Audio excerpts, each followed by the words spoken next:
Hi guys, I'm Princess ALLIANAH, Kabigkas, your next young model season 2.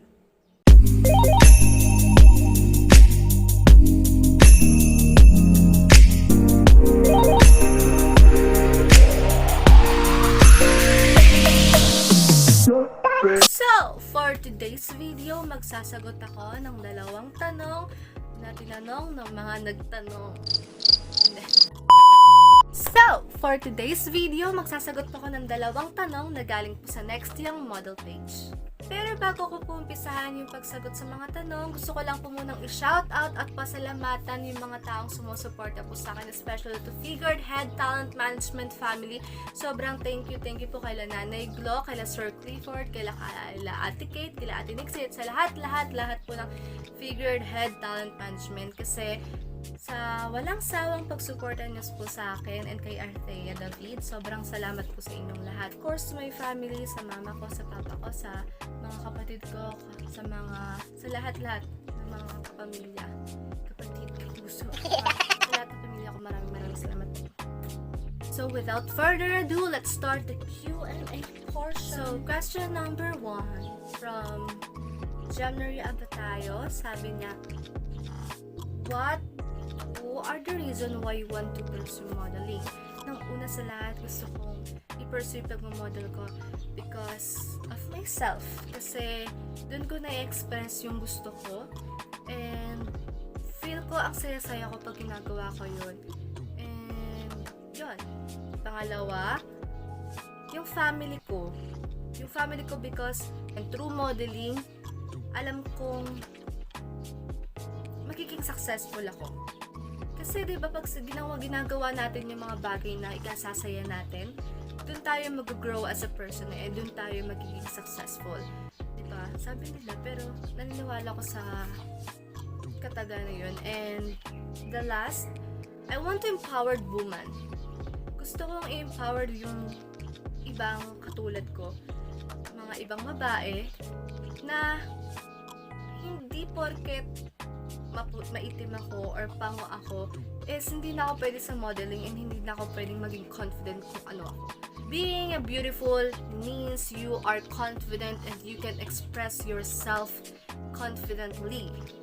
Diba? So ngayon na nagiging part na ako ng Next Young Model, I want to use this platform dahil kasi through this platform, mas maraming makakakita sa akin, mas maraming makakarinig sa akin. So I want to use this platform para mas magets tsaka mas makita ng ibang tao na hindi hadlang yung pagiging morena, maitim, pagiging pango, para kung paano mo i-express yung sarili mo kasi lahat tayo maganda eh. Nasa sa atin lang yun kung paano natin i-express, kung paano tayo magiging confident sa sarili natin. So I'm gagamitin ko tong platform na to as a model na dapat maging confident tayo sa sarili natin, kung ano tayo at kung sino tayo. So, question number 2 and of course last question from Sir Joseph.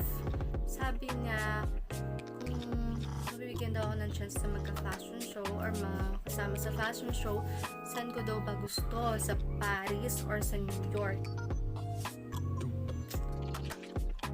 Ang hirap! Kasi, diba, sino ba naman ako para mamili dun sa dalawang yun? Opportunity yun eh. So, i-grab na yun. Kahit nga dyan sa kalsada lang, go lang ako. Basta mabigyan ko or mapakita ko sa ibang tao yung rampa-ramp. Oh, ganyan. Ang hirap ko anong pipiliin. Ang hirap pumili kasi biggest dream ko yun eh. Parang pangarap ko magka-fashion show. So, pag bibigyan ako ng chance, pwede ba both? Pwede mo parehas? So, yun ako na. Grabe na. Pero sige, pipili po ako. Sa Paris na lang po. Kasi, Paris is one of my dream place. So, yun. Dun pa ako sa Paris. And, feel ko, iba yung saya ko pag sa Paris ako nag-fashion show. Kasi dream place ko yun. So, I'll go with the Paris. So, that's it for this video. Sana po natuwa kayo sa video na to. Sa pagsagot ko lang ng mga questions. And gusto ko lang ulit magpasalamat sa lahat ng sumusuporta po sa akin since week 1. And kung makapasok man po tayo sa week 6 or sa last day of competition, sana po huwag kayo magsasawang supportahan ako sa journey ko. Sa lahat-lahat ng journey na magiging journey ko in the future, sana po huwag kayo magsasawang supportahan ako. Huwag kayo sa mukha ko. Pero yun, I love you all po. Thank you. Hi everyone, so it's me again, ZHYRILLE Pulmano. I am going to answer my supporters' questions about me. So the first question is from Lot La Rosa. What would you like to be remembered for if you win in this modeling competition? Of course, I want to be remembered by kindness, because kindness can change lives, that's for sure.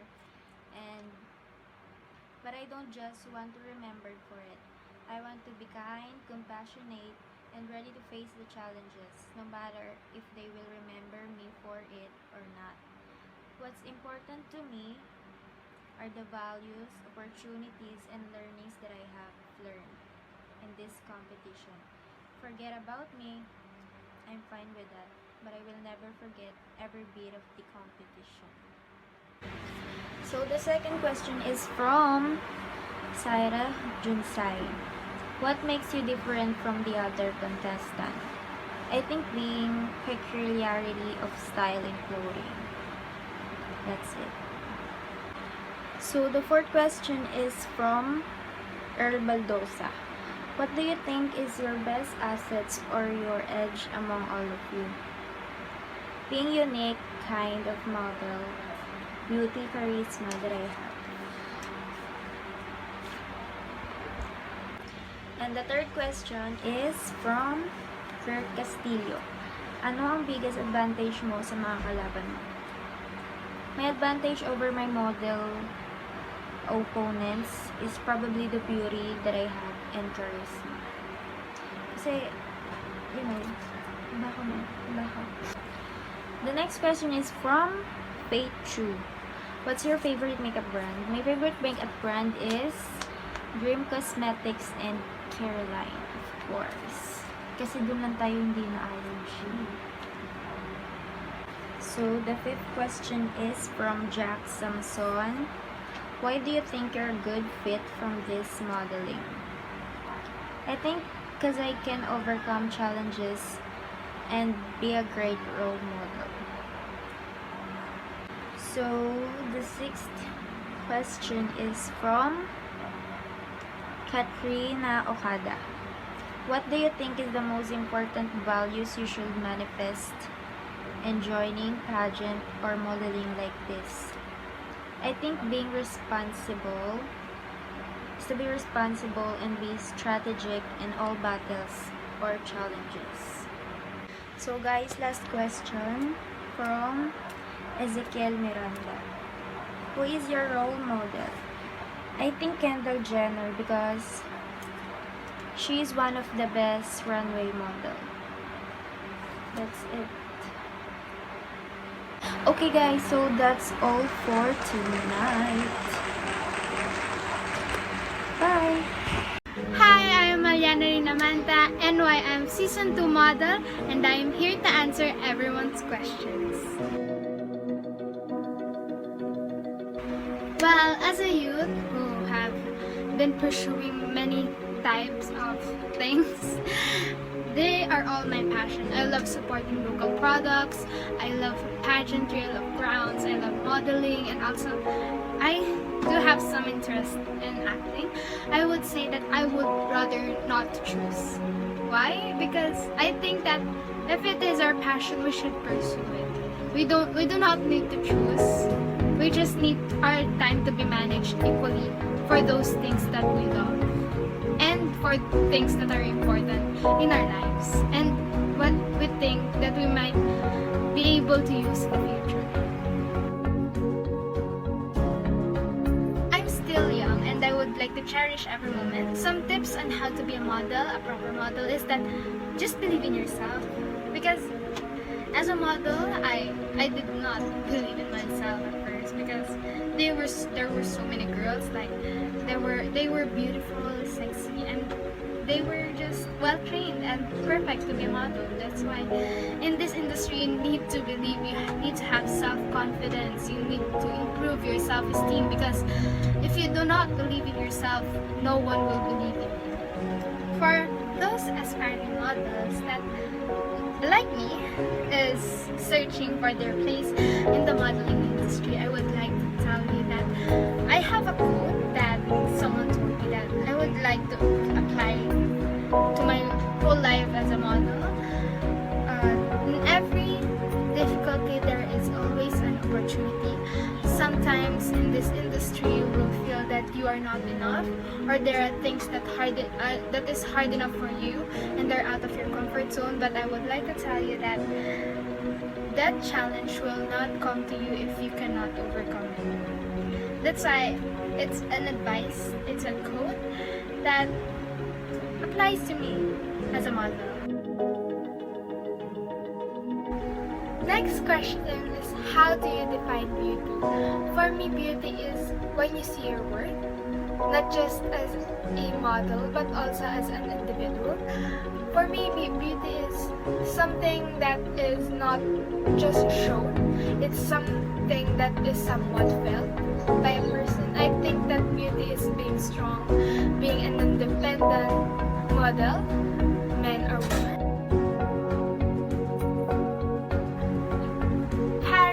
Or New York. Oh my god.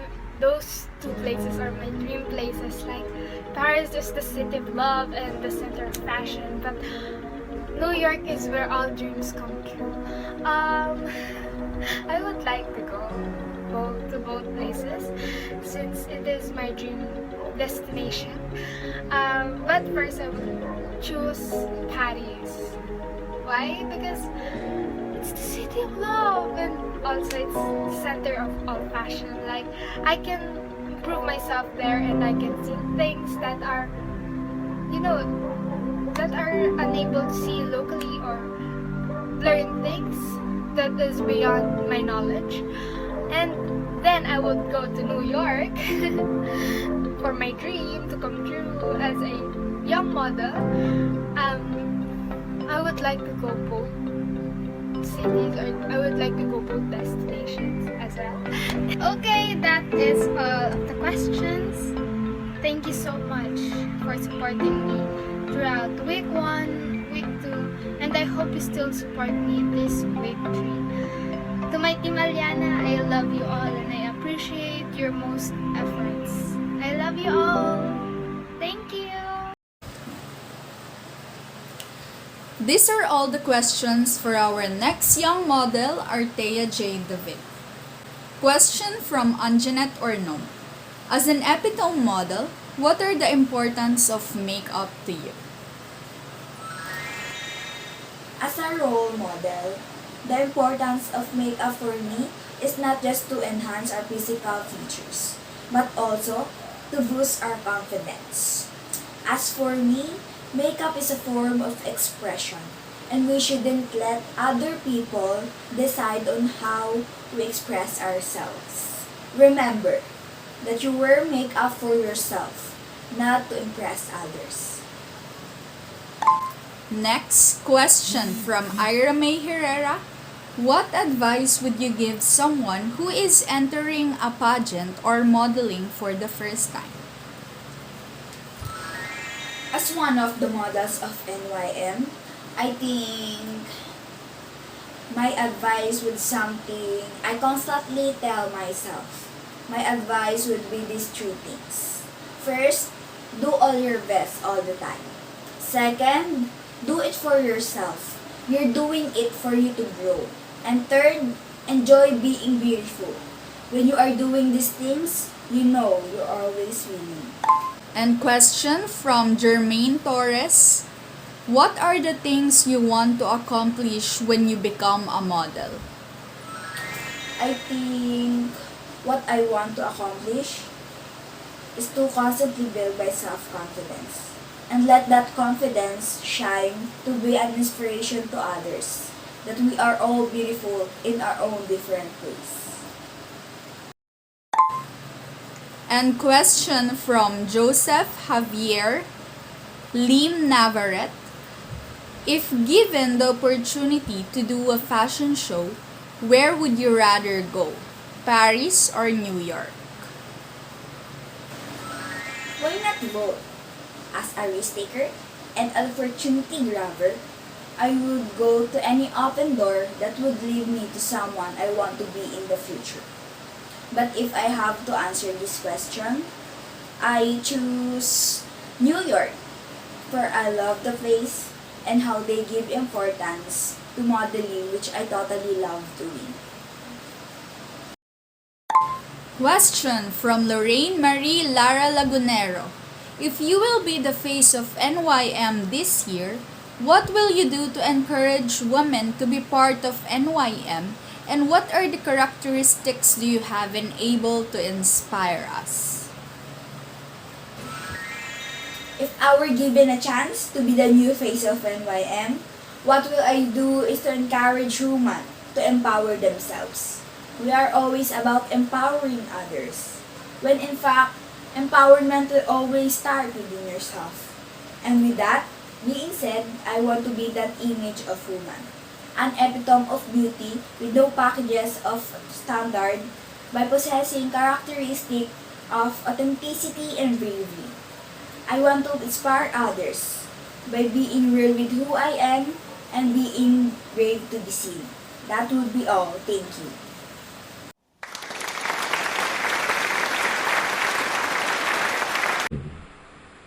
Hi, my name is Dennize from Carmona, Cavite.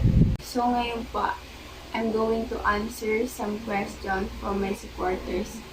And by the way, I just want to say thank you for all your support. Let's start. Okay, first question from Rain Jericho Francisco. What is the difference between brain and beauty? So, for me, beauty will fade away with time, but brain is eternal and it gets polished and shines more with time and increasing age. Next question from Mavia. If you're given a chance to endorse a makeup brand, what brand is it? For me, MAC and Chanel Beauty Products. Kasi isa sila sa mga top brand beauty products in terms of fashion industry. Next question from Sir Joseph sa ZHYRILLE Navarrete. If given the opportunity to the fashion show, where would you rather go? Paris or New York? For me, Paris. Because this place is very famous in runway fashion, and besides, it's my dream place to go with. Last question from Julia Barreto. What is essence of fashion then relate in your life? For me, the true essence of fashion is being able to reinvent yourself with what you have. Okay, and that's all, guys. Thank you again, and hoping you all continue supporting me.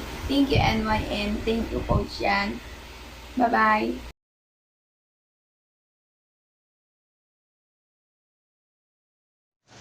Hi guys, this is NYM model YZMA from Next Young Model Season 2.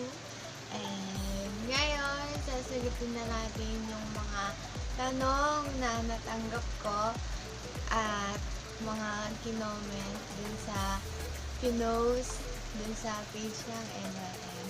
At salamat po sa suporta nyo at sana po hanggang dulo ay suportahan nyo pa rin po ako. Maraming salamat po. Simulan na natin. So, let's start. The first question is from Janelle Mojica, and the question is, as an aspiring model, how can you promote safety to the youth during this pandemic? So, being a model or aspiring model isn't about promoting brands. We are also a role model to everyone. As of now, we are in the middle of pandemic, so I am encouraging everyone to obey the proper health protocols that our government declare. And first, we should stay at home. Wear mask and face shield if you will go outside. Also, don't forget. Now, let's answer the second question. And this question is from JHEANNE. And the question is, Why did you choose to pursue a career as a model? Before I entered this field, I am joining a lot of amateur beauty pageants, and I just realized that it's fine to try other things for me to be able to improve myself and also to inspire other aspiring models. Question number 3, and this question is from JHEANNE Samson, and the question is, what attitude should you show as a model? Okay. It's important to have a sportsmanship in all aspects, because not every time in every competition you join, you will win. It's not like that. You should learn to accept failures, especially to yourself, because you're the one who is responsible for your performance. And if you win, the only thing you should do is improve, and don't forget to be humble, and also don't forget the people who support and help you, especially don't forget the question number 4 from Shaina May Aurestila or Aurestilia, and the question is, if you will be given a chance to be the next young model grand winner, what will be your platforms to help the other aspiring models to reach their dreams? Okay. I will build a team who are willing to provide the needs of an aspiring model, because it is hard to start if you are lack of materials or anything that you need. Also, I will share to them my knowledge and experience about modeling. Question number 5 from Adrian Fuentes. The question is, bakit ikaw ang dapat natanghaling kampiyon ng Next Young Model Season 2?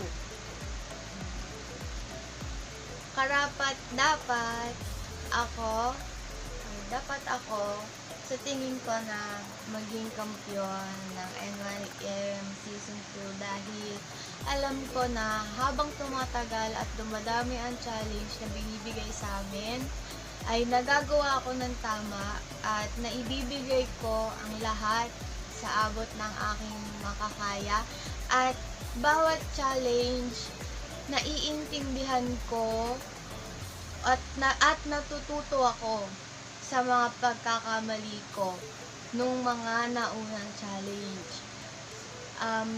Step by step, alam ko sa sarili ko na nag-i-improve ako, dahil natatanggap ko yung mga pagkakamaling na ginagawa ko at tinatama ko sa bawat challenge na dumaan.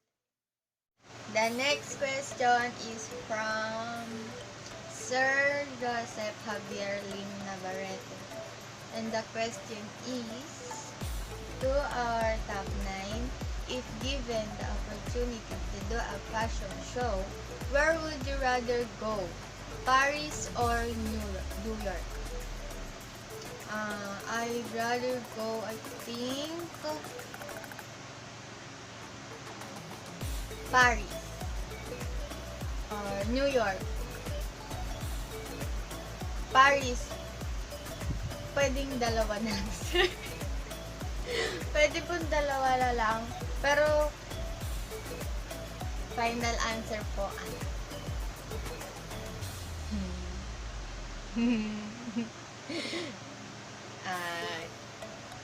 parang ito ata yung pinakamahirap na tanong sa lahat. New York. Yes. Final answer po is New York.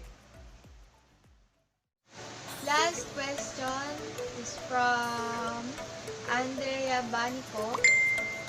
The question is, How do you define success? Success is learning, hard work, learning from failure, and love of what you are doing.